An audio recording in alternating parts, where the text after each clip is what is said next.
I'm the guy who likes to get shot first. My team is Noble eSports. We've been playing in the professional scene since it first started in 2013, and now we are the champions of North America.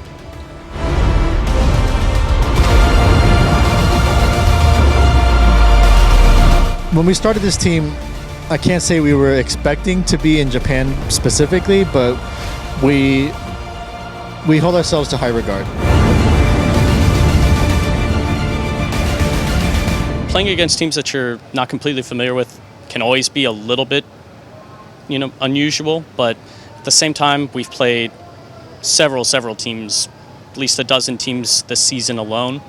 So the idea of just playing one or potentially two more that we've never faced before is not overwhelmingly frightening. It's just another couple that you can add to the list. I would say our first major obstacle was dealing with our first loss as a team during season. And we had to overcome that a bit, and we did, and then we didn't lose again the rest of the season. As far as jitters or any nervousness in front of a crowd, I think everyone on my team is going to be perfectly fine and calm. We practice a lot. Sometimes 4 hours in the morning, 4 hours at night, twice a day.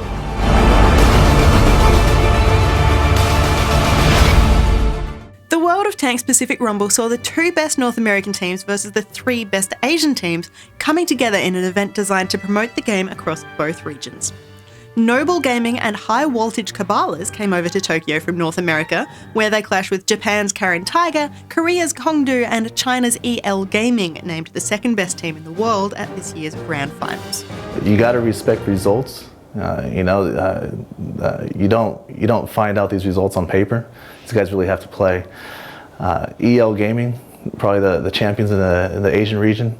You got to respect what they did in the Grand Finals, international stage, knocking off a couple of champions in RU and EU. So I think NA comes in as underdogs to this event. And now we have the finals. It is Noble versus EL Gaming for a shot at $45,000 and the title of the Pacific Rumble champion. Asia teams will only be famous in Asia, and North American teams will only famous in America. So this time around, we are trying to have this merge to have a cross competitiveness so that we can see the performance and the acceptance of the different region in each individual region itself. The past 12 months have seen some pretty big changes to the World of Tanks esports setup. The structure of the games has changed completely after audiences complained that matches would end in almost constant stalemate draws. The new attack-defense style means that no matter how a game plays out, someone has to win, making for a more exciting, more enjoyable game to watch. First of all, the biggest changes were made when we took the attack-defense mode and 2 bases, so that we kill the draw, and we force teams to have the better entertainment for the players. With the map pools and this stuff, we are testing. We are always testing the map pools and the maps with the professional players, taking the feedback from the community, taking the stats from the overall from the user base, and this all impacts to the average time watched, so the people are watching us more, and I can tell you that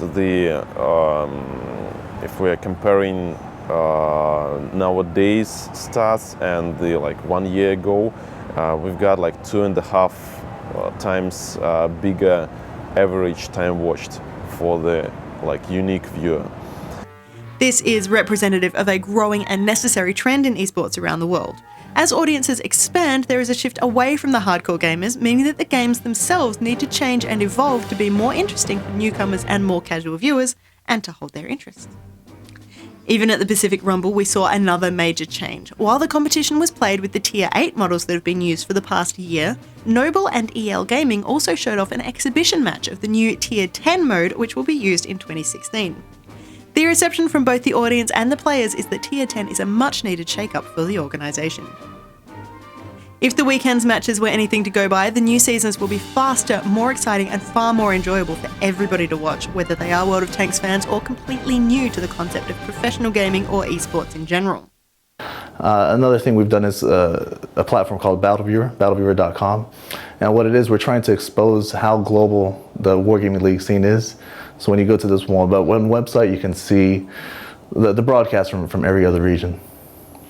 With companies like Blizzard, Riot Games and Wargaming coming together to make esports more of a spectator sport, the future looks bright.